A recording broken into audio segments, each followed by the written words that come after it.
Have you ever been to a party, a networking event, or social gathering and have spoken with someone who just socially didn't have a clue?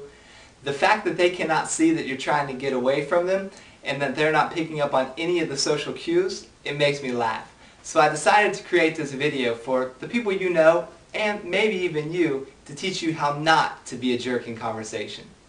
Social skills are learned and developed just like any others, and if you're raised in a household with social, outgoing parents and surround yourself with friends, then chances are that you don't have a problem walking up and talking with someone, but that doesn't mean that they're going to enjoy the experience. The very first personal development book that I ever read was How to Win Friends and Influence People, written by Dale Carnegie. And after I closed the book, it just completely changed the way that I thought about dealing with people. And yeah, sure, I could walk up and talk to somebody, but I was far from being a good communicator. So I put together 5 tips for you to help you meet more friends, close that sale, and yes, gentlemen, even get her interested in you. When you're in a group of people, listen to what they're talking about. They're talking about personal experiences that revolve around their friends, their families, their successes, and their failures. All their conversations revolve around the most popular word in the English dictionary, I. Or is that a letter? We'll go with both.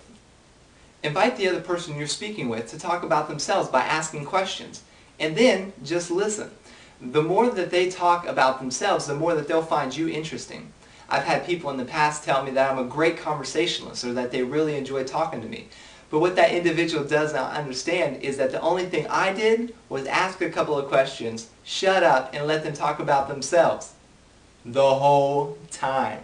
Seek to understand before being understood. We're so eager to prove our point that we fail to recognize what the other person is even trying to articulate.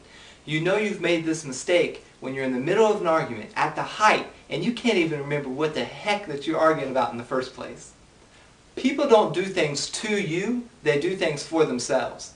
Don't take things so personal. If someone cuts you off in traffic, it's because they're late for an appointment, not because they're out to try to ruin your day.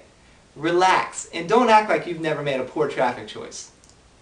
Praise in public and correct in private. Nothing will bring a smile to an individual's face faster than a public praise, and nothing will dampen the mood of that same person than an open rebuke. You should always praise twice as much as you correct. Think of the other person like an emotional bank. If you don't make any deposits, you can't make any withdrawals. And be genuine. You know when someone's being fake. Be comfortable with who you are. I mean, if you're conservative, be conservative. If you're outgoing, be outgoing.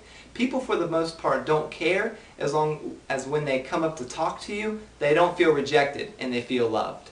When you meet people, don't try to get anything out of them. Just offer value. And if a business contact comes out of it, then it comes. But if not, don't worry about it. At least you made a good friend and possibly even a good referral in the future. If you're in a relationship, serve that person. Make them feel like the most important individual you have ever met, even at times when you don't feel like it. Every one of us is walking around with an invisible sign that's hanging around our neck that says, "Make me feel important."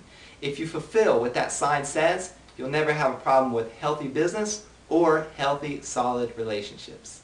I am Stephen Roddy. This is Monday Money Live, and we are helping you turn your purpose into profit.